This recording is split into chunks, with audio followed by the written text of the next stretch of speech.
ಸ ಹೋವಾಚ ಪಿತರಂ ತತಕಸ್ಮೈ ಮಾಂ ದಾಸ್ಯಸೀತಿ ದ್ವಿತೀಯಂ ತೃತೀಯಂ ತಂ ಹೋವಾಚ ಮೃತ್ಯವೆ ತ್ವಾ ದದಾಮೀತಿ ಬಹೂನಾಮೇಮಿ ಪ್ರಥಮಃ ಬಹೂನಾಮೇಮಿ ಮಧ್ಯಮಃ ಕಿಂ ಸ್ವಿತ್ ಯಮಸ್ಯ ಕರ್ತವ್ಯಂ ಯನ್ಮಯಾ ಅದ್ಯ ಕರಿಷ್ಯತೆ.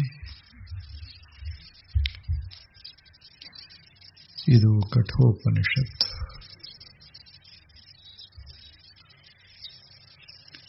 ನಾಲ್ಕಾರು ಸಾವಿರ ವರ್ಷಗಳ ಹಿಂದೆ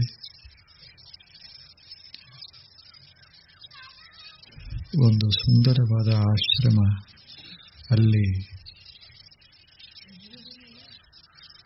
ಒಬ್ಬ ಮಹರ್ಷಿ ವಾಸ ಮಾಡಿದ್ದ. ಆತನ ಹೆಸರು ತಮಗೆ ಗೊತ್ತಿರುವ ಹಾಗೆ ಉದ್ದಾಲಕ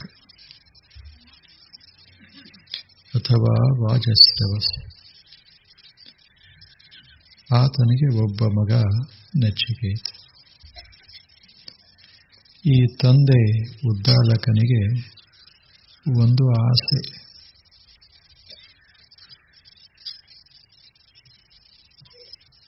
ಆ ಆಸೆಯನ್ನು ಪೂರೈಸೋದಕ್ಕಾಗಿ ಒಂದು ವಿಧಿ, ಅದು ಯಜ್ಞ. ಅದನ್ನು ಆಚರಿಸಬೇಕು ಅಂತ ಆತ ನಿರ್ಣಯಿಸಿ ಎಲ್ಲರನ್ನ ಆಹ್ವಾನಿಸಿ ಆ ಯಜ್ಞವನ್ನು ಆರಂಭ ಮಾಡಿದ.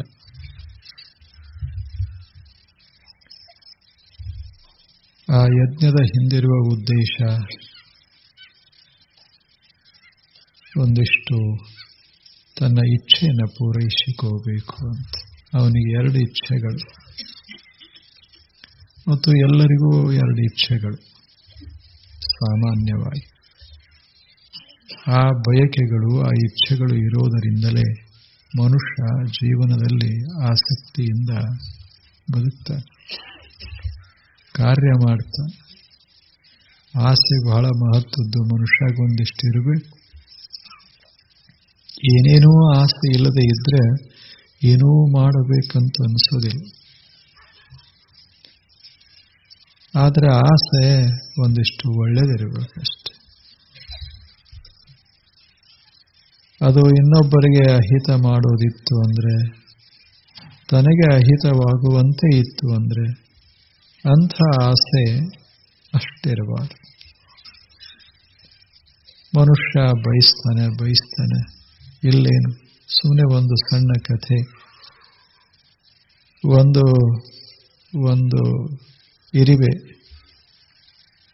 ಇರಿವೆ, ಸಣ್ಣ ಇರಿವೆ ಒಂದಿಷ್ಟೇ.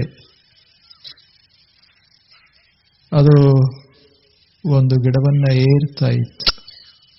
ಗಿಡ ಬಹಳ ದೊಡ್ಡದು, ಎತ್ತರವಾದಂತಹ ಗಿಡ.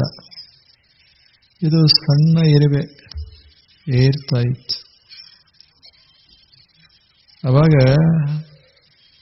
ಅಲ್ಲೇ ಕೂತಿರುವಂತಹ ಒಬ್ಬ ಮನುಷ್ಯ ಆ ಇರುವೆಗೆ ಕೇಳ್ತಾನೆ, ಯಾಕೆ ಇರ್ತಿ ಮ್ಯಾಲ? ಅಷ್ಟು ಮ್ಯಾಲ ಯಾಕೆ ಇರ್ತಿ?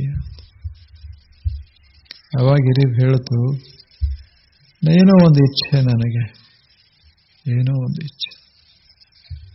ಮ್ಯಾಲ ಒಂದು ಹಣ್ಣಾಗ್ಯದ, ಆ ಹಣ್ಣಿನ ವಾಸನೆ ಬಡದದ ನನಗೆ. ಕೆಳಗಿದ್ರೆ ಏನಾಯಿತು, ನನ್ನ ಎದೆಗೆ ಹಣ್ಣಿನ ಸುವಾಸನೆ ಬಡದ. ಅದನ್ನೊಂದು ಸಲ ಸವಿ ನೋಡಬೇಕು ಅಂತ ಇಚ್ಛೆ. ಅವಾಗ ಆತ ಹೇಳ್ದ, ಕೆಳಗೆ ಬೇಕಾದಷ್ಟು ಅದ ತಿನ್ನಾಕ ಉಣ್ಣಾಕ, ನೀನು ಇರಿವೆ, ನಿನಗೇನು ಕೊರತೆ ಅದ? ಹಣ್ಣುಗಳು ಬಿದ್ದಾವ, ಮಾಡ್ಯಾವ, ಸಣ್ಣ ಪುಟ್ಟ ಹಣ್ಣುಗಳದಾವ, ಇಲ್ಲಿಲ್ಲೇ ತಿಂದು ಆನಂದ ಪಡೋದು ಬಿಟ್ಟು ಅಷ್ಟ್ಯಾಕೆ ಎತ್ತರ ಏರಬೇಕು ಅಂತ. ಅವಾಗ ಅದು ಇರಿವೆ ಹೇಳ್ತು, ನಾನು ಏರ್ತಾ ಇಲ್ಲ, ಒಳಗೊಂದು ಇಚ್ಛಾ ಅದಲ್ಲ, ಅದು ಏರ್ಸಾಕತ್ತದ ಮ್ಯಾಲ. ಮನುಷ್ಯನೇ ಅದೊಂದು ಇಲ್ಲದೆ ಇದ್ರೆ ಬದುಕೆಲ್ಲಿ ನಡೀತದ ಹೇಗೆ? ತೆಳಗಿಂದ ತಿನ್ನೋರು ಎಲ್ಲರೂ ಅದಾರ, ಮ್ಯಾಗಿಂದ ಪಡೆಯವರು ಬೇಕಲ್ಲ. ಕೆಳಗೆ ಹೋಗವ್ರು ಹರಿಯವರು ಬೇಕಾದಷ್ಟು ಕೆಳಗೆ ಹರಿಯುವಂತಹ ಬಿಂದುಗಳು, ಸಾಕಷ್ಟು ನೀರು ಬಿಂದುಗಳು, ಜಲಬಿಂದುಗಳು. ಎಲ್ಲಾ ನದಿಗಳು ಕೆಳಗೆ ಹೋಗ್ತಾವ, ಎಲ್ಲಾ ಹಳ್ಳಗಳು ಕೆಳಗೆ ಹರಿತಾವ, ಕೆಳಮುಖವಾಗಿ ಹರಿತಾವ. ಆದರೆ ಎಲ್ಲೋ ಒಂದು ಹನಿ ನೀರ ಅದಕ್ಕೆ ಮ್ಯಾಲ ಹೋಗಬೇಕಂತ ಅನಿಸ್ಬೇಕು. ಇಲ್ಲದೆ ಇದ್ರೆ ಹೋಗವ್ರು ಹೇಗ? ಏನಾದರೂ ಸಾಧನೆ ಮಾಡೋರು ಹೇಗ? ಬೇಕು, ಒಂದಿಷ್ಟು ಇಚ್ಛೆ ಅಂತ ಬೇಕು ಮನುಷ್ಯನಲ್ಲೇ. ಇಂಟೆನ್ಸ್ ಡಿಸೈರ್, ಬಹಳ ಬಲಾಢ್ಯವಾದ ಒಂದು ಬಯಕೆ ಬೇಕು ಮನುಷ್ಯಾಗ. ಅಂಥದೊಂದು ಬೇಕಾಗ್ತದೆ. ಅದು ಒಳಗಿತ್ತು ಅಂದ್ರೆ ಏನೆಲ್ಲ ಮಾಡಿಸ್ತದೆ. ಕೂಡ್ಸಕ್ ಹಸ್ತದೆ, ತ್ಯಾಗ ಮಾಡಕ್ ಹಸ್ತದೆ, ಮನೆ ಕಟ್ಟಕ್ ಹಸ್ತದೆ, ಮನೆ ಬಿಡಾಕು ಹಸ್ತದ. ಏನೆಲ್ಲ ಮಾಡ್ಲಿಕ್ಕೆ ಹಚ್ಚೋದು ಹೊರಗಿನ ಜಗತ್ತಲ್ಲ, ಒಳಗೆ ಒಂದಿಷ್ಟಿರುವಂಥ ಬಯಕೆ, ಒಳಗಿರುವ ಬಯಕೆ. ಬುದ್ಧ ಮನೆ ಯಾಕೆ ಬಿಟ್ಟ? ಯಾರೇ ಹೇಳಿದ್ರಂತ ಬಿಡ್ಲಿಲ್ಲ. ಯಾಕೆ ಬಿಟ್ಟ ಬುದ್ಧ? ಮಹಾವೀರರ ಮನೆ ಯಾಕೆ ಬಿಟ್ರು? ಇಷ್ಟೆಲ್ಲ ತ್ಯಾಗ ಯಾಕೆ ಮಾಡಿದ್ರು? ಯಾರೇ ಹೇಳ್ತಾರಂತಲ್ಲ, ಒಳಗೊಂದು ಬಯಕೆ ಶುರುವಾಗಬೇಕು. ಬಯಕೆ ಬಹಳ ಅದ್ಭುತವಾದದ್ದು. ಮೊದಲು ಬೇಕು ಒಂದಿಷ್ಟೊಳಗೆ. ಅದಕ್ಕೆ ವಾಜಸ್ರವಸ್ ಉಷನ್ ಹವಯೇ, ಆತ ಇಚ್ಛೆಪಟ್ಟ ಮಾಡಬೇಕು. ಜಗತ್ತಿನಲ್ಲಿ ಒಂದಿಷ್ಟು ಕೀರ್ತಿಶಾಲಿಯಾಗಬೇಕು, ಎಲ್ಲರೂ ನನ್ನನ್ನು ಆಧರಿಸಬೇಕು. ಅಷ್ಟೇ ಅಲ್ಲ, ಆ ಲೋಕಕ್ಕೆ ಹೋಗಿ ಚಿರಕಾಲ ಸೌಖ್ಯವನ್ನು ಅನುಭವಿಸಬೇಕು, ಸ್ವರ್ಗ ಅಂತ ಅಲ್ಲೇ ಅನುಭವಿಸಬೇಕು. ಹಿಂಗೆ ಎರಡು ಕನಸ ಬಿದ್ದು ಇರೋ ತಕ ಇಲ್ಲಿ ಆರಾಮಿರಬೇಕು, ಸತ್ತ ಬಳಕೆ ಏನಾರೇ ಇದ್ರೆ ಅಲ್ಲರೇ ಯಾಕೆ ಬಿಡಬೇಕು, ಅಲ್ಲೇ ಆರಾಮಿರಬೇಕು. ಇವ ಎರಡು ಇಚ್ಛೆಗಳ. ಇಲ್ಲೇನು ನಿಮಗೂ ಅಷ್ಟೇ, ನನಗೂ ಅಷ್ಟೇ, ಎಲ್ಲರಿಗೂ ಅಷ್ಟೇ. ಎಲ್ಲರಿಗೂ ಇವ ಎರಡು ಇಚ್ಛೆ. ಇಲ್ಲಿ ಆರಾಮಿರ್ಬೇಕಂತ ಯಾರು ಬಯಸೋದಿಲ್ಲ ಹೇಳಿ? ಯಾರು ಬಯಸೋದಿಲ್ಲ? ಎಲ್ಲರೂ ಬಯಸೋದೇ. ಆದರೆ ದಾರಿ ತಪ್ತಾವಷ್ಟೇ. ಆ ಬಯಕೆಯನ್ನು ಈಡೇರಿಸಿಕೋಬೇಕಾದ್ರೆ ಏನು ಮಾಡಬೇಕೋ ಅದು ನಮಗೆ ಗೊತ್ತಿರೋದಿಲ್ಲ, ಅಥವಾ ಸರಿಯಾಗಿ ಗೊತ್ತಿರೋದಿಲ್ಲ ಅಷ್ಟೇ. ಎಲ್ಲರಿಗೂ ಒಂದೇ ಕನಸ ಬೀಳುತ್ತೆ, ಚಂದಾಗಿರಬೇಕಂತ ಕನಸ ಬೀಳುತ್ತೆ. ಆ ಕನಸೇ ಆ ಬಯಕೆ ಕನಸಾಗಿ ಬರ್ತದೆ, ಬಹಳ ಅದ್ಭುತವಾಗಿ ಬರ್ತದೆ. ಅದು ದುಡಿಲಿಕ್ಕೆ ಹಸ್ತದೆ, ಕಷ್ಟಪಡ್ಲಿಕ್ಕೆ ಹಸ್ತದೆ, ಎಂಥ ಕಷ್ಟ ಬಂದರೂ ಎದುರಿಸ್ಲಿಕ್ಕೆ ಹಸ್ತದೆ. ಅದು ಬಯಕೆ. ಅದ ವರಾಹ ಮಿಹಿರ ಸೇನಾ ಅಂತ ನಮ್ಮ ದೇಶದೊಳಗೆ ಒಬ್ಬರಾಗಿ ಹೋದ್ರು. ಮಿಹಿರ ಸೇನಾ ಅಂತ ಒಂದು ಶತಮಾನದ ಹಿಂದೆ, ಹೋದ ಶತಮಾನ. ಮಿಹಿರ ಸೇನಾ ಹುಡುಗ, ಅವನಿಗೊಂದು ಕನಸು ಬಿತ್ತು, ಒಂದು ಬಯಕೆ ತಯಾರಾಯಿತು. ಏನು ಅಂದರೆ ಸಾಗರವನ್ನು ಈಸಬೇಕು ಅಂತ. ಸಾಗರ ಈಸಬೇಕು. ಎಲ್ಲರೂ ಬಾವ್ಯಾಗಿ ಈಸ್ತಿದ್ರು, ಎಲ್ಲರೂ ಹಳ್ಳದಾಗಿ ಈಸ್ತಿದ್ರು, ಹೊಳೆಯಾಗಿ ಈಸ್ತಿದ್ರು. ಸಣ್ಣ ಹುಡುಗನಿಗೆ ಕನಸ ಬಿತ್ತು, ಇಚ್ಛೆ ಉಂಟಾಯಿತು, ಇದನ್ನು ಎಲ್ಲರೂ ಮಾಡ್ತಾರೆ, ನಾನು ಸಾಗರ ಈಸಬೇಕು ಅಂತ. ಇದು ಕನಸ. ಎಷ್ಟು ಸುಂದರ ಕನಸು! ಸಾಗರ ಈಸಬೇಕು. ಅದೇನು ಸಾಮಾನ್ಯ ಏನು, ಅದೇನು ಸರಳ ಏನು? ಬಾವ್ಯಾಗ ಯಾರಾದರೂ ಈಸ್ತಾರೆ, ಹಳದಾಗಂತೂ ಈಸ್ತಾರೆ, ಹೊಳೆಯಾಗೂ ಸ್ವಲ್ಪ ಜನ ಈಸ್ತಾರೆ. ಸಾಗರ ಬರೇ ನೀರ, ಸುತ್ತಮುತ್ತ ಎಲ್ಲ ಕಡೆ ಆಳವಾದ ಸಾಗರ. ಕಿಲೋಮೀಟರ್, 1-2 ಫೂಟ್ ಅಲ್ಲ, ಕಿಲೋಮೀಟರ್ ಇಷ್ಟಾಳ. ಅದರಾಗ ಎಂಥೆಂಥೋ ಪ್ರಾಣಿಗಳು, ಭಯಾನಕ ಪ್ರಾಣಿಗಳು, ಭಾರಿ ತೆರೆಗಳು ತೇಲಿ ಬರ್ತಾವ. ಇಂಥದರ ಮಧ್ಯ ಈಸಬೇಕು ಅನಿಸ್ತು ಹುಡುಗನಿಗೆ, ಅನಿಸಬೇಕು ಒಂದಿಷ್ಟು. ಹುಡುಗ ಈಸಾಕ್ ಶುರು ಮಾಡಿದ. ಕಲಿಯಾಕ್ ಶುರು ಮಾಡಿದ, ಇನ್ನ ಕಲ್ತಿರ್ಲಿಲ್ಲ, ಅವಾಗ ಕನಸು ಬಿದ್ದಿತ್ತು. ನಮಗೆಂದರೆ ಕನಸು ಬೀಳ್ತಾವೇನು ಇಂಥ, ಅಷ್ಟೇ ನಳದ ಕೆಳಗೆ ಸ್ನಾನ ಮಾಡಬೇಕು ಅನಿಸ್ತದ. ಆದ್ದರಿಂದಲೇ ನಾವು ಎಲ್ಲಿ ಹೋಗಲಿಕ್ಕಾಗೋದಿಲ್ಲ, ಏನೂ ಮಾಡ್ಲಿಕ್ಕಾಗೋದಿಲ್ಲ, ಸಾಧನ ಮಾಡ್ಲಿಕ್ಕಾಗೋದಿಲ್ಲ. ಬೇಕೊಂದಿಷ್ಟ. ಹುಡುಗ ಈಸಾಕ್ ಶುರು ಮಾಡಿದ, ಅವ್ರ ತಾಯಿ ಹೇಳಿದ್ಲು, ಈಸು ನಿನಗೆ ಸಾಧ್ಯದೆ, ತಂದೆ ಪ್ರೇರಣೆ ಕೊಟ್ಟ, ಈಸು ನಿನಗೆ ಸಾಧ್ಯದೆ, ಈಸಾಡಿದ್ರೆ ಹೆಂಗೆ ಈಸಾಡಬೇಕು ಅಂದ್ರೆ ಹಿಂದೂ ಮಹಾಸಾಗರ ಈಸಬೇಕು ಅಂದ್ರೆ. ಹೆಂಗ ತಲೆಗೆ ಹಾಕಿದ್ರು. ಮಿಹಿರ ಸೇನ್ ಜಗತ್ ಪ್ರಸಿದ್ಧ ಹುಡುಗ ಈತ. ಮುಂದೊಂದು ದಿನ ಬಂತು, ಸಾಗರವನ್ನು ಈಸಿದ. ಭಾರತ ದೇಶದಿಂದ ಲಂಕಾದವರೆಗೆ ಸಾಗರದೊಳಗೆ ಈಸಿ ಹೋದ. ಭೂಮಧ್ಯ ಸಾಗರವನ್ನ ಈಸಿದ. ಜಿಬ್ರಾಲ್ಟರ್ದಿಂದ ಇದಕ್ಕೆ ಬಂದ. ಫ್ರಾನ್ಸ್ದಿಂದ ಇಂಗ್ಲೆಂಡಕ್ಕೆ ಹೋದ, ಈಸಾಡ್ತಾ ಹೋದ. ಪನಾಮಾ ಕಾಲುವೆ ಈಸಿದ. ನೋಡಬೇಕು ಎಂಥ ಆಶ್ಚರ್ಯ. ಈಸ್ತಾ ಹೋದ. ಅಸಾಧ್ಯ ಅಂತ ಅನಿಸ್ಲೇ ಇಲ್ಲ. ಸಾಗರ ಅಂದ್ರೆ ಅಷ್ಟು ಪ್ರಿಯವಾಗಿರ್ತದೆ. ಅವನ ಹೆಸರ ಸಾಗರದ ತೆರೆಗಳ ಮೇಲೆ ಮೂಡಿರ್ತದೆ. ಮಿಹಿರ ಸೇನ. ಬೇಕಲ್ಲ ನಮಗೆಲ್ಲ ಹಂಗ ಆಗ್ತದೇನು ಹೇಳಿ? ಹೋಗಬೇಡ ಅಲ್ಲಿ. ಏನದ, 1 ಫೂಟ್ ನೀರದ ಒಳಗೆ ಹೋಗಬೇಡ. ನಮ್ಮದು ಹೆಂಗದ, ಎಲ್ಲೇ ಬಿದ್ದಿ ಜಾರಿ ಮೈ ಹೊಲಸಾದೀತು, ಬಟ್ಟೆ ಕೊಳೆ ಆದಾವ, ಹೋಗಬೇಡ ಅಂತನ್ನೋದು ಎಲ್ಲೇ? ಈಸು ಸಾಗರ ಅಂತ ಹೇಳುವ ಆ ತಾಯಿ ಎಲ್ಲೇ? ಹೋಗು ಈಸೋ. ಯಾರೂ ಎಲ್ಲರೂ ಮಾಡೋದನ್ನ ಎಲ್ಲರೂ ಮಾಡ್ತಾರೆ. ಯಾರೂ ಮಾಡಲಾರದ್ದನ್ನ ಸ್ವಲ್ಪ ಜನ ಮಾಡೋದನ್ನ ಮಾಡಬೇಕು ಮನುಷ್ಯ.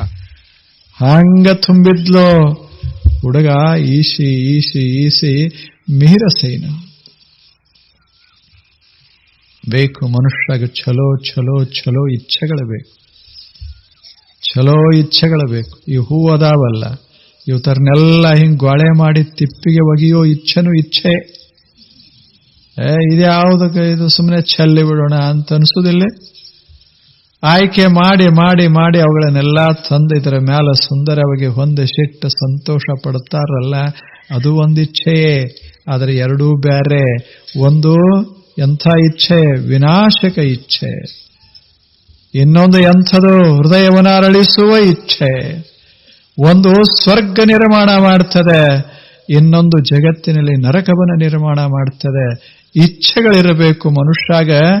ಸ್ವರ್ಗ ನಿರ್ಮಾಣ ಇಚ್ಛೆ ಇರಬೇಕಷ್ಟೆ. ಆ ಬಳಿಕ ಬರೇ ಇಚ್ಛೆ ಇದ್ರೇನು? ಇಚ್ಛೆ ಪೂರೈಸಿಕೊಳ್ಳೋದಕ್ಕಾಗಿ ಏನು ಮಾಡಬೇಕೋ ಅದನ್ನ ಮಾಡಬೇಕು. ಸರಿಯಾಗಿ ಮಾಡಬೇಕಲ್ಲ, ಸರಿಯಾಗಿ ಮಾಡಬೇಕು. ಉದ್ದಾಲಕನಿಗೆ ಇಚ್ಛೆ ಇತ್ತು, ಏನು? ಜಗತ್ತಿನಲ್ಲಿ ಪ್ರಸಿದ್ಧನಾಗಬೇಕು ಅಂತ ಇಚ್ಛೆ ಇತ್ತು. ಸ್ವರ್ಗದಲ್ಲಿ ಸುಖ ಪಡಬೇಕಂತ ಇಚ್ಛೆ ಇತ್ತು. ಅದಕ್ಕೆ ಒಂದು ಮಾರ್ಗವೂ ಗೊತ್ತಿತ್ತು. ಅದೇ ವಿಶ್ವಜಿತ್ ಯಾಗ. ಅದರ ಅರ್ಥ ಏನಲ್ಲ, ಕೊಡೋದು. ಎಲ್ಲರ ಸಾಕ್ಷಿಯಾಗಿ, ಅಗ್ನಿಯ ಸಾಕ್ಷಿಯಾಗಿ, ಸೂರ್ಯನ ಸಾಕ್ಷಿಯಾಗಿ, ಚಂದ್ರನ ಸಾಕ್ಷಿಯಾಗಿ ತನ್ನಲ್ಲಿರೋದನ್ನೆಲ್ಲ ಹೀಗೆ ಕೊಡೋದು. ಇದು ಬಹಳ ದೊಡ್ಡ ಸಾಧನೆ. ಇದು ಜಗತ್ತಿನಲ್ಲಿ ನಾವು ಸಿದ್ಧ ಆಗಬೇಕಾದ್ರೆ, ಜಗತ್ತಿನಲ್ಲಿ ಪ್ರಸಿದ್ಧರಾಗಬೇಕಾದ್ರೆ, ಜಗತ್ತಿನ ಜನರ ಪ್ರೀತಿಯನ್ನು ಅನುಭವಿಸಬೇಕಾಗಿತ್ತು ಅಂದ್ರೆ ನಾವು ಸ್ವಲ್ಪ ನಮ್ಮದನ್ನೋದನ್ನ ಹಿಂಗ ವಿನಿಮಯ ಹಂಚಬೇಕಾಗ್ತದೆ. ಸುಮ್ಮನೆ ಹಿಂಗ ಹರಬೇಕಾಗ್ತದೆ. ಬೇಕು ಒಂದಿಷ್ಟು. ಅದೋ ವಿಶ್ವಜಿತ್. ಎಲ್ಲರ ಮನಸ್ಸನ್ನ ಗೆಲ್ಲಬೇಕು. ಅದರಂಥ ಮಹತ್ವದ ವಸ್ತು ಯಾವುದು? ಎಲ್ಲಾ ಲಕ್ಷ ಗಳಿಸಬಹುದು. ಜನತೆಯ ಪ್ರೇಮನೇ ಇಲ್ಲದೆ ಇದ್ದರೆ ತಗೊಂಡೇನು ಮಾಡೋದು ಹೇಳಿ? ಅದರಂಥ ವಸ್ತು ಯಾವುದು? ಅದರಂಥ ಅಮೂಲ್ಯ ಸಂಗತಿ ಯಾವುದು? ನಿಮಗೆ ಗೊತ್ತಿರಬೇಕು. ಡಯಾನ ಅಂತ ಆಗಿ ಹೋದ್ರು, ಕೇಳಿರಿ ನೀವು ಬಹಳಷ್ಟು. ಇಂಗ್ಲೆಂಡ್ ದೇಶದೊಳಗೆ ಈಗೇನು ರಾಜರು ಆಳ್ತಾ ಇದ್ದಾರ, ಒಬ್ಬ ರಾಜ ರಾಣಿ ಅವರ ಸೊಸೆ ಬಹಳ ದೊಡ್ಡವರು, ಅದ್ಭುತ ಸೌಂದರ್ಯ, ರಾಜಮನೆತನ, ಏನೆಲ್ಲ ಆಸ್ತಿ, ಅದ್ಭುತ ಆಸ್ತಿ, ಯಾವುದಕ್ಕೇನು ಕೊರತೆ ಇರಲಿಲ್ಲ, ಸೌಂದರ್ಯಕ್ಕೆ ಕೊರತೆನೇ ಇರಲಿಲ್ಲ, ಅಂತ ಅದ್ಭುತ ಸೌಂದರ್ಯ. ಇಷ್ಟೆಲ್ಲ ಇದ್ದು ರಾಜಪುತ್ರನ ಲಗ್ನ ಆಗಿ ಕೊನೆಗೆ ಒಂದು ಮಾತ ಬರೀತಾಳೆ. ಮೊನ್ನೆ ದೇಹ ಬಿಟ್ರಲ್ಲ, ಇದು ಆಯ್ತಲ್ಲ, ಆಕ್ಸಿಡೆಂಟ್ ಆಯ್ತು, ನಿಮಗೆ ಗೊತ್ತಿರು. ಆಕೆ ಒಂದು ಮಾತು ಬರೀತಾಳ, ನನ್ನಂಥ ಅಸಂತೋಷಿ ಯಾರದಾರ ಜಗತ್ತಿನಲ್ಲಿ, ನನ್ನಂಥ ಅಸಂತೋಷಿ ಯಾರದಾರ. ದೇವರು ಸೌಂದರ್ಯ ಕೊಟ್ಟಾನ, ಬುದ್ಧಿ ಕೊಟ್ಟಾನ. ಸಣ್ಣ ವಯಸ್ಸ, 20-25 ವಯಸ್ಸ. ರಾಜಗದ್ದಿಗೆ ಅಧಿಕಾರ ಇಂದಿಲ್ಲ ನಾಳೆ ಬರೋದದೆ. ಇಷ್ಟೆಲ್ಲ ಇದ್ದಾಗ ಜಗತ್ತನ್ನೇ ಆಳಿದಂಥ ಬ್ರಿಟಿಷ್ ಸಾಮ್ರಾಜ್ಯದ ಮಹಾರಾಣಿ ಆಗುವಂಥ ಪ್ರಸಂಗ, ಇಷ್ಟೆಲ್ಲ ಆಸ್ತಿ, ಆದರೆ ಏನ್ ಮಾಡೋದು? ಆಕೆ ಒಂದು ಮಾತು ಹೇಳ್ತಾಳೆ, ನಾನು ಬಹಳ ದುಃಖಿ, ದ ಮೋಸ್ಟ್ ಅನ್ಹ್ಯಾಪಿ. ನನ್ನಷ್ಟು ದುಃಖಿ ಯಾರದಾರ? ಯಾಕೆ ಯಾಕೆ ಯಾರು ನನ್ನನ್ನು ಪ್ರೀತಿಸಬೇಕೋ ಅವರು ಹೃದಯಾರೇ ಪ್ರೀತಿಸದೇ ಇದ್ರೆ ಎಲ್ಲ ತಗೊಂಡು ಏನು ಮಾಡೋದು? ಏನು ಮಾಡೋದು? ಏನು ಮಾಡೋದು? ಇಷ್ಟೆಲ್ಲ ಇದ್ದು ಏನು ಮಾಡೋದು? ಯಾವುದು ಇರೋದರಿಂದ ಮನುಷ್ಯನ ಮನಸ್ಸಿನೊಳಗೆ ಸುಖದ ಪೈರು ಬೆಳೀತದೆ, ಅದೇ ಇಲ್ಲದಾದ ಬಳಿಕ ತಗೊಂಡು ಏನು ಮಾಡೋದು? ಕಿಸೆದಾಗ ಹಣ ತುಂಬ್ಯದ, ಬಂಗಾರೇ ತುಂಬ್ಯದ, ಆದ್ರೆ ಮೂರಾಗ ಒಬ್ರು ಮಾತಾಡ್ಸೋದಿಲ್ಲ, ತಗೊಂಡೇನ್ ಮಾಡೋದು? ಇನ್ನೊಬ್ಬ ಅದಾನ, ಸಣ್ಣವನೇ ಅದಾನ, ಎಲ್ಲರೂ ಕೂಡ ಚಂದಾಗಿ ಮಾಡಿಕೊಂಡು ಇಡೀ ಊರಿಗೂರು ಅಂದ್ರೆ ಅವನು ಕರಿತದ, ಅವನು ಕುಣಿಸ್ತದ, ತಿನ್ನಿಸ್ತದ, ಅವನು ಪ್ರೀತಿಸ್ತದ. ಇಂಥ ಒಬ್ಬ ಹುಡುಗ ಊರಾಗ ಓಡಾಡ್ತಾನ, ಎಲ್ಲರನ್ನೂ ಸಂತೋಷ ಪಡಿಸ್ತಾನೆ, ಎಲ್ಲರೂ ಅವನನ್ನ ಪ್ರೀತಿಸ್ತಾರೆ. ಆ ಹುಡುಗನ ಮೈ ಮೇಲೆ ಬಟ್ಟೆ ಇಲ್ಲ, ಇರಾಕೆ ಸುಂದರ ಮನೆ ಇಲ್ಲ, ಆದರೆ ಊರಿಗೂರೇ ಬೇಕಾಗ್ಯಾನ. ಅದು ಬರೇ ಸಂಪತ್ತಿನಿಂದ ಸೌಖ್ಯ ಅಂತಲ್ಲ, ಬೇಕು ಜನ ಬೇಕಲ್ಲ, ಬರ್ರಪ್ಪ ಕೂಡ್ರಿ ಅಂತನ್ನೋರು ಯಾರ್ಯಾರು ಜಗತ್ನಾಗಿಲ್ಲದೆ ಇದ್ರೆ ತಗೊಂಡು ಏನ್ ಮಾಡೋದು ಹೇಳಿ? ಎಲ್ಲ ಅದಕ್ಕಿದು ಬಹಳ ಮಹತ್ವದ್ದು. ಯಾವುದೋ ಒಳಗಿರೋದು, ಅದನ್ನ ಆತ ಬಯಸಿದ. ನನ್ನ ಎಲ್ಲರೂ ಮೆಚ್ಚುಗೋಬೇಕು ಜಗತ್ನಾಗ, ಎಲ್ಲರೂ ನನ್ನನ್ನು ಕೊಂಡಾಡಬೇಕು, ಹಂಗ ನಾನು ಏನಾರೇ ಮಾಡಬೇಕು ಅಂತ ತಿಳಿದು ವಿಶ್ವಜಿತ್ತು ಯಾಗ ಶುರು ಮಾಡಿದ. ಆ ಜಾಗದಲ್ಲಿ ಅತೀ ಮುಖ್ಯವಾದದ್ದೇನಾದರೂ ಇದ್ರೆ ತನ್ನ ಸಂಪತ್ತನ್ನೆಲ್ಲ ಕೊಡಬೇಕು. ಬೇಕಾದಷ್ಟು ಗಳಿಸುವ ಸಾಮರ್ಥ್ಯ ಇದ್ರೆ ಕೊಡಾಕೇನಾಗ್ಯದ. ಯಾವನಿಗೆ ಗಳಿಸೋ ಸಾಮರ್ಥ್ಯ ಇಲ್ಲ ಅವನದು ಪ್ರಶ್ನೆ ಅಲ್ಲ, ಸಾಮರ್ಥ್ಯದ ಬೇಕಾದಷ್ಟು. ಇಂಥ ಮನುಷ್ಯ ಕೊಡಬೇಕು. ಕೊಡದೇ ಇದ್ರೆ ಜನ ಪ್ರೇಮ ಹೆಂಗ್ ಕೊಡ್ತಾರೆ? ಜನರ ಹೃದಯದೊಳಗೆ ನಮ್ಮ ಹೆಸರು ಹೆಂಗ ಮೂಡಿ ನಿಲ್ಲುತ್ತಾವ? ಹೆಂಗ ಮೂಡಿ ನಿಲ್ಲುತ್ತಾವ? Not on marbles we have to carve our names, but on the hearts of the people we have to carve our names. ಕಲ್ಲಾಗ ನಮ್ಮ ಹೆಸರು ಕೆತ್ತೋದಲ್ಲ, ಜನತೆ ಎದೆಯಾಗ ಕೆತ್ತಬೇಕಾಗ್ತದೆ. ಹಂಗ ಜನತೆ ಎದೆಯೊಳಗೆ ನಮ್ಮ ಹೆಸರ ಮೂಡಬೇಕಾದ್ರೆ ನಾವು ಅವರನ್ನ ಪ್ರೀತಿಸಬೇಕಾಗ್ತದೆ. ಅವ್ರಿಗೆ ನಮ್ಮದನ್ನೋದನ್ನ ಹಿಂಗ ಕೊಡಬೇಕಾಗ್ತದೆ. ಹೇಳಿ, ಒಬ್ಬ ಗಾಯಕ ಹಾಡ್ತಾನೆ, ಮಸ್ತಾಗಿ ಹಾಡ್ತಾನೆ. ಹಾಡಿ ತನ್ನ ಸಂಪತ್ತದು ಅವನ ಸಂಪತ್ತು ಇಷ್ಟೆಲ್ಲ ಜನರಿಗೆ ಸಂತೋಷ ಪಡಿಸಿದ ಅಂದ್ರೆ ಎಲ್ಲರೂ ಹಾಡಿ ಹರಿಸ್ತಾ ಹೋಗ್ತಾರೆ.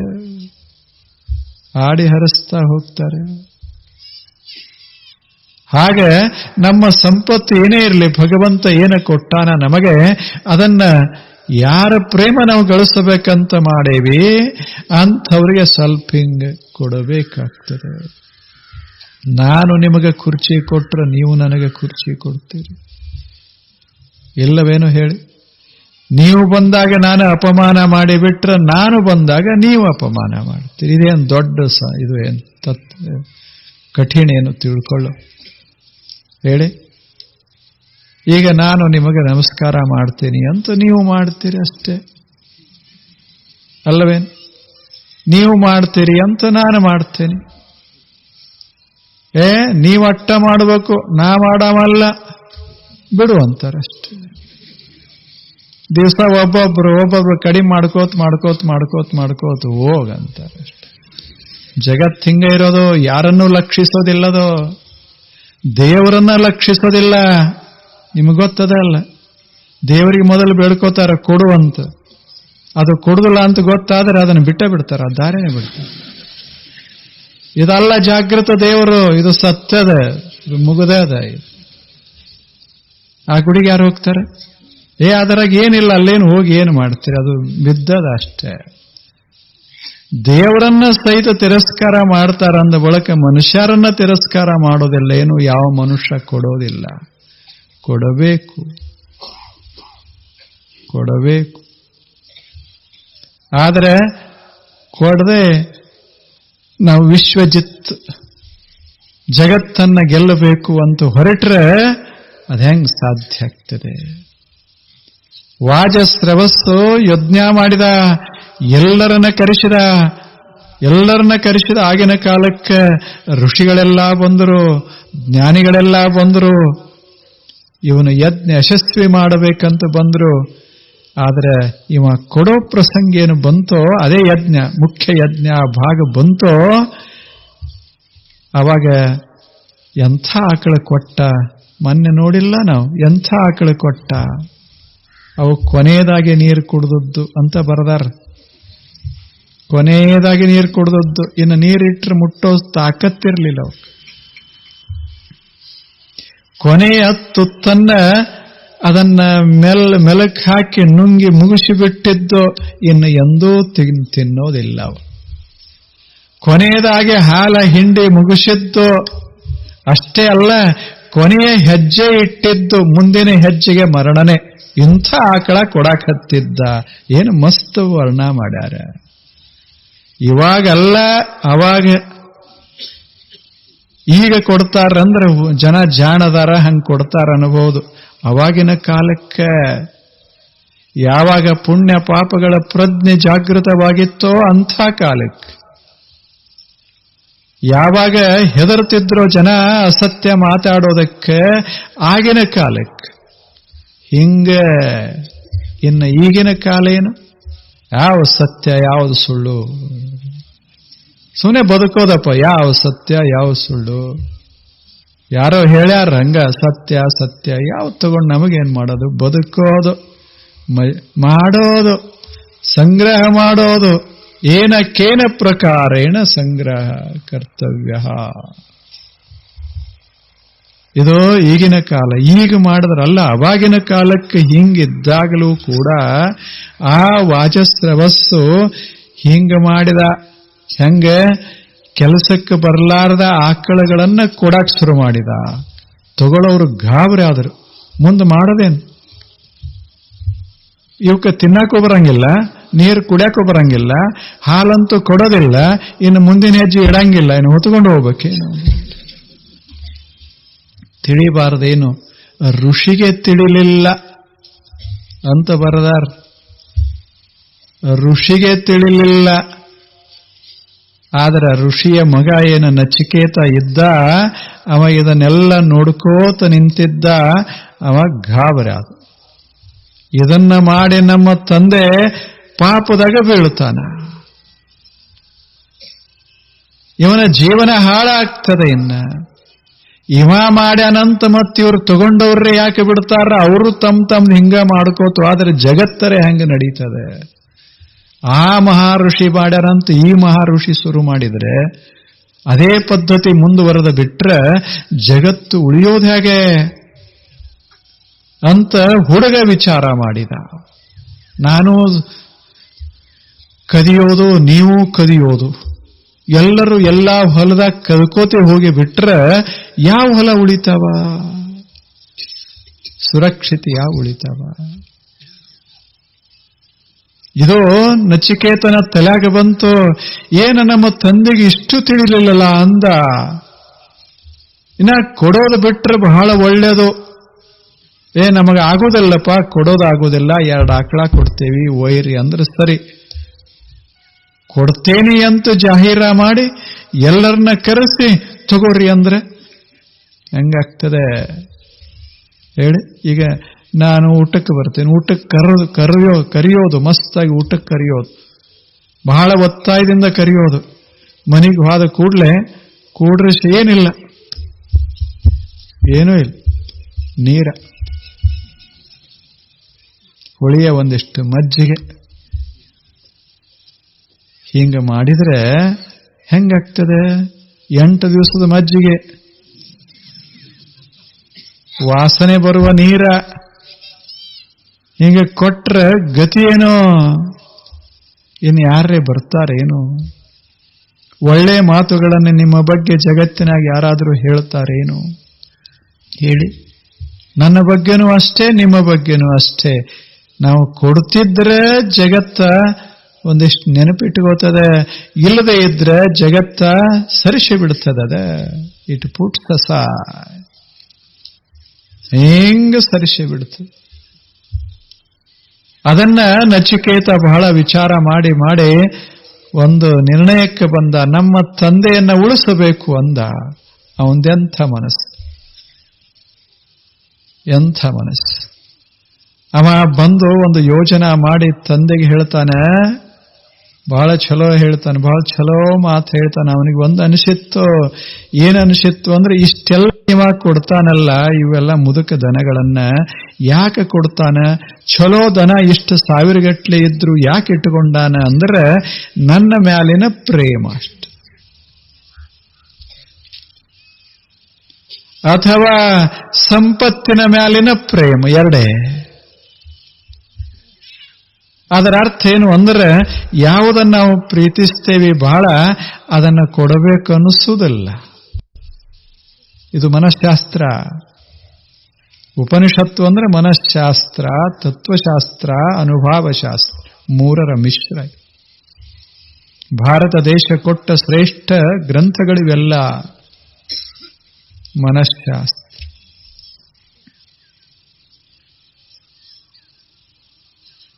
ಕೊಡಬೇಕು.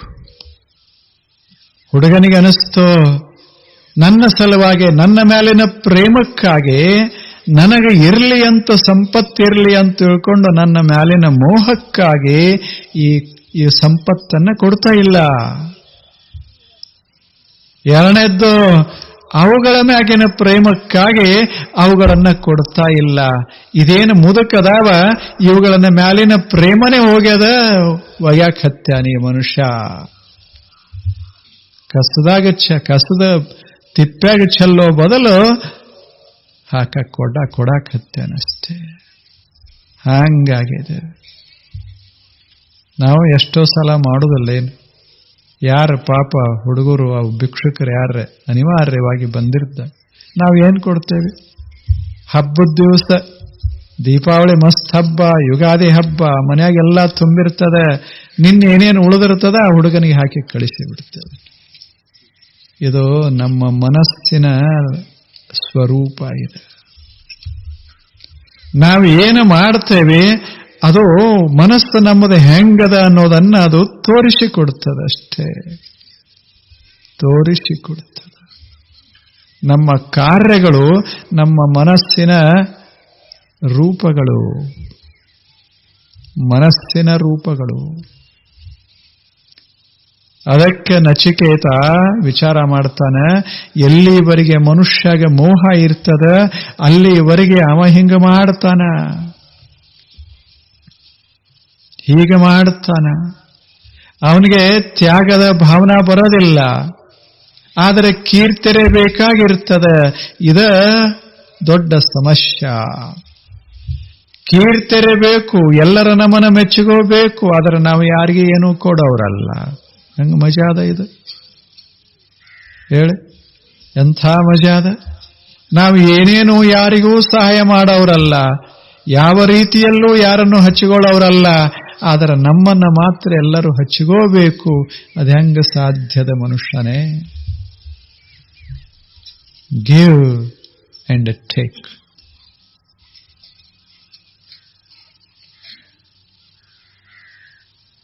ಎಷ್ಟು ಚಂದ ಮಾತದು. ಕೊಡಬೇಕು, ಪಡಿಬೇಕು. ಇದು ಜಗತ್ತಿನ ನಿಯತಿ. ಕೊಡಬೇಕು, ಪಡಿಬೇಕು, ದುಡಿಬೇಕು, ಗಳಿಸಬೇಕು. ಇದು ನೀತಿ ಜಗತ್ತಿತ್ತು. ಅದಕ್ಕೆ ಆತ ನಚಿಕೇತ ವಿಚಾರ ಮಾಡ್ತಾನೆ, ಈ ಮೋಹ ಹೋಗದೆ ಇದ್ರೆ ಈ ತಂದೆ ಹಿಂಗ ಹೋಗ್ತಾನೆ, ಇನ್ನು ಹಾಳಾಗ್ತಾನೆ ಈತ. ಇದನ್ನು ಬಿಡಿಸಬೇಕು ಅಂದ. ಹುಡುಗ ಪ್ಲಾನ್ ಹೆಂಗ ಹಾಕ್ಯಾನ ವಿಚಾರ ಮಾಡಿ. ಸಣ್ಣ ಹುಡುಗ, 12 ವರ್ಷದ ಹುಡುಗ, 12 ವರ್ಷ ಆಗಿತ್ತು ಅವನಿಗೆ. ಆತ ತಂದೆ ಹತ್ತಿರ ಹೋಗಿ ಹೇಳ್ತಾನೆ, ನೋಡು ಇದು ವಿಶ್ವಜಿತ್ ಯಾಗ. ಹೌದಲ್ಲ ಅಂದ. ಹೌದು ಅಂದ. ತಂದೆಗೆ ಬಹಳ ಆನಂದ ಆಗಿತ್ತು, ಬಹಳ ಆನಂದ ಆಗಿತ್ತು. ವಿಶ್ವಜಿತ್ ಯಾಗ ಮುಗಿಯೋದಿತ್ತು, ಕೊಟ್ಟ ಬಳಕೆ ಮುಗಿತು. ಶ್ರೇಷ್ಠ ಯಾಗವನ್ನೇ ಮಾಡಿದ್ದ. ಅವಾಗ ಬಹಳ ಸಂತೋಷ ಆಗ್ತಿತ್ತು. ಇವಿಷ್ಟ ಆಕಳ ಕೊಟ್ಟು ಬಿಟ್ರೆ ಅದು ಕೊನೆ. ಅವಾಗ ಹುಡುಗನಿಗೆ ಹೇಳ್ದ, ಹೌದು ವಿಶ್ವಜಿತ್ ಬಹಳ ಅದ್ಭುತ ಯಾಗ ಇದು. ಇದರಲ್ಲಿ ನಮಗೆ ಅತ್ಯಂತ ಪ್ರಿಯವಾದ ವಸ್ತುವನ್ನ ಕೊಡಬೇಕು ಅಂತ ಇಲ್ಲೇನು ಅಂದ. ತಂದೆಗೆ ಹೌದು ಅಂದ ತಂದೆ. ಎಷ್ಟು ತಿಳ್ಕೊಂಡಾನ ಮಗ, ಎಷ್ಟು ಜಾಣ ಅಂತ ಮತ್ತಿಷ್ಟು ಆನಂದ ಆಯಿತು. ಅವಾಗ 3ನೇ ಪ್ರಶ್ನೆ ಕೇಳ್ದ, ತಂದೆ ನಿನಗೆ ಅತ್ಯಂತ ಪ್ರಿಯವಾದ ವಸ್ತು ಯಾವುದು ಅಂದ. ಹೇಳು ಯಾವುದು? ಇವೆಲ್ಲ ಆಕಳುಗಳ ನಿನಗೆ ಅತ್ಯಂತ ಪ್ರಿಯವಾದ ಪ್ರಾಣಿಗಳೇ? ಹೇಳು. ಇವೇನ ಕೊಡ್ತಾ ಇದೆಯಲ್ಲ ಇವು ಅತ್ಯಂತ ಪ್ರಿಯವಾದವುಗಳೇ? ಅಲ್ಲ, ಅತಿ ಪ್ರಿಯ ಅಲ್ಲ, ಪ್ರಿಯನೇ ಅಲ್ಲ. ನಿನಗೆ ಅತ್ಯಂತ ಪ್ರಿಯವಾದದ್ದು ಒಂದೇ ಒಂದು ವಸ್ತು. ಅದು ಯಾವುದು ಅಂದ್ರೆ ನಾನೇ. ಹುಡುಗ ಹೇಳ್ತಾನ ತಂದೆಗೆ, ನನ್ನಷ್ಟು ಪ್ರಿಯ ನಿನಗೆ ಯಾರದಾರ ಹೇಳು? ಮತ್ತು ವಿಶ್ವಜಿತ್ ಯಾಗ ಇದು ಯಶಸ್ವಿಯಾಗಬೇಕಾಗಿತ್ತು ಅಂದ್ರೆ ಅತ್ಯಂತ ಪ್ರಿಯವಾದ ವಸ್ತುವನ್ನೇ ಕೊಡಬೇಕು. ಹೇಳು, ನಾನು ಯಾರಿಗೆ ಕೊಡು ಅಂದ. ಹೆಂಗ ಹಾಕಿದ ಆ ಮನುಷ್ಯ. ತಂದೆಯನ್ನ ಗದ್ದಲದಾಗ ಹಾಕಿಬಿಟ್ಟ. ತಂದೆ ನಿನಗೆ ಅತಿ ಪ್ರಿಯವಾದ ವಸ್ತುನ ಹೌದಲ್ಲ ಅಂದ. 2ನೇ ಪ್ರಶ್ನೆ, ಪ್ರಿಯವಾದ ವಸ್ತುವೇ ಸಂಪತ್ತ, ಅದನ್ನ ಕೊಡಬೇಕಂತ ವಿಶ್ವಜಿತ್ ಯಾಗ ಹೌದಲ್ಲ ಅಂದ. 3ನೇದ್ದು ಹೇಳ್ದ, ನೀನು ಕೊಡ್ತೀಯಲ್ಲ ಅವು ನಿನಗೆ ಪ್ರಿಯ ಅಲ್ಲ ಹೌದಲ್ಲ ಅಂದ. ಆದ್ದರಿಂದ ನಿನಗೆ ಅತ್ಯಂತ ಪ್ರಿಯವಾದ ವಸ್ತುವಾದ ನನ್ನನ್ನ ಕೊಟ್ಟರ ಮಾತ್ರ ವಿಶ್ವಜಿತ್ ಯಾಗ ಯಶಸ್ವಿಯಾಗ್ತದೆ, ನಿನ್ನ ಕೀರ್ತಿ ಜಗತ್ತಿನಲ್ಲಿ ಹರುತ್ತದೆ. ಅದಕ್ಕೆ ನಾನು ಸಿದ್ಧನಾಗಿದ್ದೇನೆ, ಕೊಡಬೇಕಾದವರಿಗೆ. ಯಾವ ಹುಡುಗನ ಸಲುವಾಗಿ, ಯಾವ ಮಗನ ಸಲುವಾಗಿ ಇಷ್ಟೆಲ್ಲ ಉಳಿಸಾಕ್ ಹತ್ತಿದ್ದ ಸಂಪತ್ತನ್ನ ಆ ಹುಡುಗ ಹಿಂಗ ಕೇಳಿದ ಕೂಡಲೇ ತಲೆಗೆ ಸ್ವಲ್ಪ ತಾಪಾತ. ಅದನ್ನು ಉಪೇಕ್ಷಾ ಮಾಡಿದ, ಕೇಳಲಾರ್ದಂಗ್ ಮಾಡಿದ. ಅವಾಗ ಹುಡುಗ ಹೇಳ್ದ, ಪಿತರಂ ತಾತ ಕಸ್ಮೈ ಮಾಂ ದಾಸ್ತಸೀತಿ ದ್ವಿತೀಯಂ ತೃತೀಯಂಚ ಹೋವಾಚ. ಎಷ್ಟು ಚಂದ ಹೇಳ್ತಾನೆ. 1 ಸಲ ಕೇಳ್ದ, 2 ಸಲ ಕೇಳ್ದ, ಹುಡುಗ ಬಿಡ್ಲೇ ಇಲ್ಲ. ಹೇಳು ತಂದೆ, ನಾನು ಪ್ರಿಯ ನಿನಗೆ, ನನ್ನ ಯಾರಿಗೆ ಕೊಡು ಅಂದ. ಅಂದ್ರೆ ನಿನ್ನ ವಿಶ್ವಜಿತ್ ಯಾಗ ಸರಿಯಾಗ್ತದೆ. ಈ ತಂದೆಯಲ್ಲಿ ಒಂದು ದುರ್ಗುಣ ಇತ್ತು, ಒಂದು ಕೆಟ್ಟ ಗುಣ ಇತ್ತು. ಏನು ಅಂದ್ರೆ ಸಿಟ್ಟಿಗಳೋದು ಇರ್ತದೆ. ಋಷಿಗಳಲ್ಲಿ, ಇದು ತಪಸ್ವಿಗಳಲ್ಲಿ ಸಿಟ್ಟು ಬಹಳ ನಿಮಗೆ ಗೊತ್ತದ. ಏನು ಸ್ವಲ್ಪ ತಡ್ಕೊಳ್ಳಿಕ್ಕಾಗೋದಿಲ್ಲ, ಏಕ್ದಮ್ ಸಿಟ್ಟಿಗೆದ್ದು ಶಾಪ ಕೊಟ್ಟು ಬಿಡುತ್ತೆ. ಈಗದು ಶಾಪ ಕೊಟ್ಟರು ಉಪಯೋಗ ಆಗುವುದಿಲ್ಲ ಅಂತ ಬಿಟ್ಟೇವೆ, ಇಲ್ಲಿ ಕೊಟ್ಟ ಬಿಡ್ತಿದ್ದೇವಾಗ. ಯಾರು ನಮ್ಮ ಶಾಪಕ್ಕೆ ಹಿಂಗೆ ಅಲಗಾಡದಲ್ಲ. ನೀವು ಹಾಳಾಗಿ ಹೋಗ್ತೀರಿ ಅಂದ್ರೆ ನೀನೇ ಹೋಗ್ತೀಯ ಅಂತ. ಅವಾಗ ಹಂಗಿರ್ಲಿಲ್ಲ, ಭಯ ಭಾಳ ಇತ್ತು ಜನರಿಗೆ, ಭಯ ಭಾಳ ಇತ್ತು. ಸಿಟ್ಟ ಭಾರಿ ಇತ್ತು. ಉದ್ದಾಲಕನ ಸಿಟ್ಟು ಬಹಳ ಪ್ರಸಿದ್ಧವಾಗಿತ್ತು. ಅದಕ್ಕೆ ಉದ್ದಾಲಕ ಯಜ್ಞ ಮಾಡುವಾಗಲೇ ಏನೇನು ಋಷಿಗಳು ಬಂದಿದ್ರೋ, ಋತ್ವಿಜರು, ಅವರು 16 ಜನ ಋತ್ವಿಜರು ಅಂದ್ರೆ ಅದರ ಜ್ಞಾನ ಉಳ್ಳವರು, ಅಂಥವ್ರೇನು ಯಾಗ ಇದು ಪೂಜಾ ಮಾಡಕ್ ಬಂದಿದ್ರೋ ಅವರು ಒಂದು ಕರಾರು ಮಾಡಿಕೊಂಡಿದ್ರು ಇವನ ಕಡೆಯಿಂದ. ಮುನಿಗಳೇ, ಉದ್ದಾಲಕ ಮಹರ್ಷಿಗಳೇ, ಒಂದು ಕರಾರ ಮೇಲೆ ನಾವು ಪೂಜೆ ಮಾಡ್ತೇವೆ. ಏನು, ನೀವು ಈ ಪೂಜೆ ಮುಗಿಯೋ ತಕ 15 ದಿವಸ ಇದು ಪೂಜಾ ಮುಗಿತದ, ಅಷ್ಟು ತಕ ನೀವು ಒಮ್ಮೆ ಸಿಟ್ಟಿಗಳಬಾರ್ದು. ಸಿಟ್ಟಿಗೆ ಎದ್ರಿ ಅಂದ್ರೆ ಇದು ಹಾಳಾಗ್ತದೆ. ಅದಕ್ಕೆ ಹಂಗೆ ಕರಾರಿದ್ರೆ ನೀವು ಒಪ್ಪಿದ್ರೆ ಬರ್ತೇವಿ ಅಂತ ಬಂದಿದ್ರು. ಅದನ್ನ ಮಾಡಿದ್ದ. 15 ದಿವಸ ಆಗಿತ್ತು, ಸಿಟ್ಟಿಗೆ ಎದ್ದಿರ್ಲಿಲ್ಲ. ಅವ ಸಿಟ್ಟಿಗೆ ಹೇಳದ ಒಂದು ದಿವಸ ಇರಲಿಲ್ಲ. ಹಿಂದಕ್ಕೆ ಏನೋ ಕಷ್ಟಪಟ್ಟು ಕೀರ್ತಿ ಬರ್ತದಂತ ತಿಳ್ಕೊಂಡು ಸಿಟ್ಟಿಗೆನೆ ಎದ್ದಿರ್ಲಿಲ್ಲ. ಈಗ ಹುಡುಗ ಮತ್ತೆ ಹೇಳು ಅಂತ ಬೆನ್ನು ಹತ್ತಿದ ಕೂಡಲೇ ಸಿಟ್ಟಿಗೆದ್ದ. ಸಿಟ್ಟಿಗೆದ್ದೇನು ಮಾಡ್ದ? ಸಿಟ್ಟಿಗೆದ್ದ ಬಳಕೆ ಚಲೋದು ಮಾಡ್ತಾರೇನು ಯಾರ್ರೆ ಹೇಳಿ? ಅವ ಸಿಟ್ಟಿಗೆದ್ದು ದಾನ ಕೊಟ್ಟ ಅಂತ ಎಲ್ಲಿದ? ಸಿಟ್ಟಿಗೆದ್ದು ಹೊಡೆದ ಅಂತಾರೆ ವಿನಃ ಇಲ್ಲ ಸಿಟ್ಟಿಗೆದ್ದು ನಕ್ಕ ಅಂತ ಯಾರಂತಾರೇನು ಹೇಳಿ? ಸಿಟ್ಟಂದ್ರೆ ಹಂಗೆ, ಅದು ಎದ್ದತು ಅಂದ್ರೆ ಏನು ಮಾಡ್ತಾನೆ ಹೇಳಕ್ಕೆ ಬರುದಿಲ್ಲ. ಅದು ಸಿಟ್ಟ. ಸಿಟ್ಟಿಗೆದ್ದು ಏನು ಹೇಳ್ದ? ಮೃತ್ಯವೇ ತ್ವಾಂ ದದಾಮೀತಿ. ನೀ ಇಷ್ಟ ನನಗೆ ತೊಂದರೆ ಕೊಡ್ತಿ ಅಂದ ಬಳಕೆ, ಕೇಳ್ತಿ ಅಂದ ಬಳಕೆ ಹೇಳ್ತೇನೆ ಕೇಳೋ, ನಿನ್ನನ್ನು ಮೃತ್ಯು ದೇವತೆಗೆ ಕೊಟ್ಟು ಬಿಟ್ಟೆ, ನೀನು ಸತ್ತು ಹೋಗು ಅಂದ.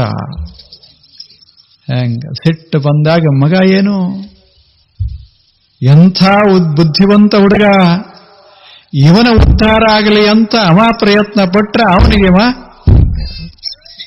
ನಿನ್ನನ್ನು ಮೃತ್ಯುವಿಗೆ ಕೊಟ್ಟೇನಿ ಅಂದ. ಮೃತ್ಯು ದೇವತೆಗೆ ಕೊಟ್ಟೇನಿ. ಹೆಂಗಾಗಿರಬೇಡ. ಅವಾಗ ಏನು ಕೂತಿದ್ರು ಎಲ್ಲರೂ ಋಷಿಗಳು ದಿಗ್ಭ್ರಮೆ ಆಯ್ತು. ಎಂಥ ಕಾರ್ಯದೊಳಗೆ ಈ ಋಷಿ ಏನು ಮಾಡಿಬಿಟ್ಟ?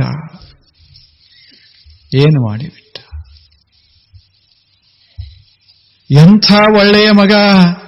15 ದಿವಸ ಯಜ್ಞ ಆಗ್ತಾ ಇದ್ರೆ ಎಲ್ಲ ಋಷಿಗಳಿಗೆ ಅತ್ಯಂತ ಪ್ರಿಯವಾಗಿ ಮಾತಾಡವ ಈ ಹುಡುಗ ನಚಿಕೇತ. ಎಲ್ಲರಿಗೂ ಬೇಕಾದ.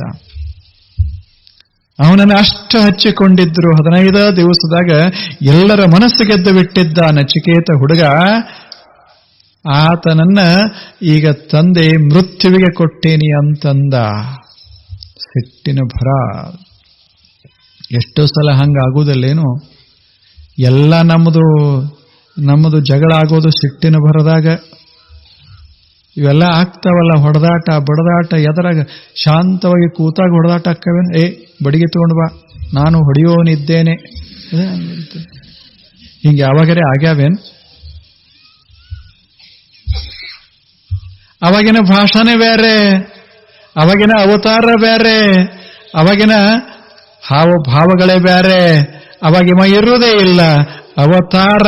ಇವ ಇರುವುದಿಲ್ಲ, ಅವತಾರ ಆಗಿರ್ತದೆ ಅಷ್ಟೇ. ಸಿಟ್ಟ ಅದು ಒಳಗೆ ಹೊಕ್ತು ಅಂದ್ರೆ ಏನು ಮಾಡ್ತದೆ ಹೇಳಿಕ್ಕಾಗೋದಿಲ್ಲ. ಯಾರನ್ನು ಹೊಡಿತಾನ, ಯಾರನ್ನ ಬಡಿತಾನ, ಏನು ಮಾಡ್ತಾನೆ? ಹೌದಲ್ಲ ಹೇಳಿ? ಎಂಥೆಂಥ ಘಟನೆಗಳು ನಡೆದಾವ. ಒಂದು ಮನ್ಯಾಗ ನಡೆದಿದ್ದು. ತಂದೆ ಒಂದು ಚಲೋ ಬಟ್ಟೆ ತಂದಿದ್ದ, ಇದು ಬಟ್ಲ. ಕಾಚಿಂದು ಬೆಸ್ಟ್ ಕ್ರಿಸ್ಟಲ್, ಫ್ರಾನ್ಸ್ ದೇಶದ ಕ್ರಿಸ್ಟಲ್ ಅದು, ಸ್ಫಟಿಕದ ಬಟ್ಲ, ಬಹಳ ಬೆಲೆಯುಳ್ಳದ್ದು ತಂದಿದ್ದ.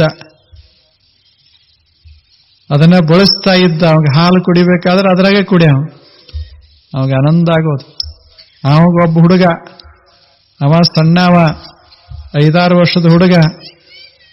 ಆ ಹುಡುಗ ಹಿಂಗ ಇಟ್ಟಿದ್ರು ಗ್ಲಾಸು, ಅದು ಹಿಂಗ ತಗೊಳಕ್ ಹೋಗಿ ಅದು ಬಿತ್ತು ಕೆಳಗ, ಒಡೆದ ಚೂರ. ಅಲ್ಲೇ ತಂದೆ ಕೂತಿದ್ದ, ಹೊಡೆದ, ಅದು ಮೂರ್ಛೆ ಹೋಗಿ ಮುಗಿದ ಹೋಯ್ತು. ಬರೇ ಒಂದು ಬಟ್ಲ, ಬರೇ ಒಂದು ಬಟ್ಲ ಮತ್ತೆ ಬರ್ತಾವ, ಹುಡುಗ ಬರ್ತಾನೆ. ಆದರೆ ಸಿಟ್ಟಿಗೆದ್ದಾಗ ಗೊತ್ತಾಗೋದಿಲ್ಲ, ಬಟ್ಲನು ಗೊತ್ತಾಗೋದಿಲ್ಲ, ಹುಡುಗನು ಗೊತ್ತಾಗೋದಿಲ್ಲ, ಅಷ್ಟೇ ಆಗೋದಿಲ್ಲ. ಇವು ಭಯಾನಕ ಸಂತ. ಹಾಗ ನಚಿಕೇತನಿಗೆ ಉತ್ತರ ಕೊಡಬೇಕಾಗಿತ್ತಲ್ಲ. ನಚಿಕೇತ ಕೇಳ್ದ, ಕಸ್ಮೈ ಮಾಂ ದಾಸ್ಯಸಿ, ಯಾರಿಗ್ ಕೊಡ್ತೀಯಾ? ನಾನು ನಿನ್ನ ಆಸ್ತಿ, ನಾನಿನ್ನ ಸಂಪದ, ನಿಜವಾದ ಸಂಪದ ಯಾವುದು ನಿನಗೆ ಅತ್ಯಂತ ಪ್ರಿಯ, ಅದೇ ಸಂಪತ್ತು, ಅದೇ ನಾನು, ಯಾರಿಗ್ ಕೊಡ್ತೀಯಾ ಅಂತ. ಅವಾಗ ಅವ ಹೇಳ್ದ, ಮೃತ್ಯುವಿಗೆ ಕೊಟ್ಟು ಬಿಟ್ಟೇನಿ. ಎಲ್ಲ ಕಡೆ ತಂಗಾಗಿತ್ತು, ವಾತಾವರಣ ಗಂಭೀರ ಆಯಿತು. ಎಲ್ಲರೂ ಗಾಬರಿ ಆದ್ರು, ಮುಂದೆ ಏನಾಗ್ತದೆ ಅಂತ. ಯಾಕೆ ಋಷಿ ಕೊಟ್ಟಾನ, ಅದು ಆರಾಧನಾ ಮಾಡಾಗ ಕೊಟ್ಟಾನ. ಸಿಟ್ಟು ಬಂದ್ರೇನು, ಸಿಟ್ಟಿಲ್ಲದಿದ್ರೇನು, ಹೊಡೆದದ್ದು ಹಂಗೆ ಏನಾಗೋದದು. ತ್ವಾಂ ದದಾಮಿ.